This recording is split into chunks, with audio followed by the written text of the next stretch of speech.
Salut à tous, j'espère que vous allez bien. Bon, je sors du ciné, je suis allé voir The Deep House, et je te dis ce que j'en pense.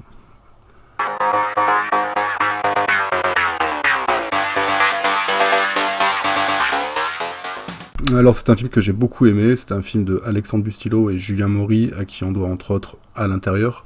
Alors c'est l'histoire d'un couple américain qui tient une chaîne YouTube d'urbex. D'ailleurs le film commence avec une scène d'introduction dans un sanatorium abandonné qui est soi-disant en Ukraine mais qui est dans le sud de la France, car je l'ai visité il y a quelques temps, à l'époque où je faisais encore de l'urbex. Bref, passons, c'est pas important. Alors ils sont un peu en quête de notoriété, apparemment leurs vidéos marchent assez moyennement, et ils sont à la recherche un peu du spot qui fera un peu bondir leur chaîne, quoi. Et ils entendent parler dans le sud de la France qu'il y a une espèce de village englouti sous un lac qui a été submergé. Ils se décident d'y aller. Arrivés sur place, ils se rendent compte que c'est un lieu touristique, il y a beaucoup de monde, il n'y a pas grand chose à voir au final. Et ils rencontrent un homme qui leur indique que dans le bras d'un lac, il y a encore une maison quasiment intacte, submergée dans l'eau. Donc ils le suivent, ils s'y rendent, ils plongent, et c'est le début des emmerdes.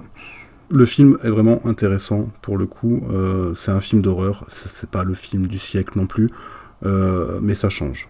Ça change de ce qu'on a vu dernièrement, c'est nouveau, c'est une atmosphère particulière, ça se passe sous l'eau, c'est un peu atypique, c'est très intéressant, j'ai trouvé ça très intéressant, il n'y a pas de jumpscare à la con toutes les 10 minutes comme dans Conjuring 3 par exemple. C'est très bien fait. Je trouve que ça fait peur, pour le coup. Ça peut faire peur. Moi qui suis habitué au film, j'ai pas eu peur, mais c'est particulier. L'ambiance est très particulière. J'ai beaucoup aimé. J'ai vraiment beaucoup aimé ce film. Ça m'a un peu rappelé des souvenirs d'anciens films d'horreur ou de sensations que je pouvais sentir à l'époque quand j'étais un peu plus jeune. Je peux pas trop vous dire ce qui se passe dans la maison sans spoiler. Je peux juste vous conseiller d'y aller. Je pense que vous serez pas déçus si vous aimez les films d'horreur.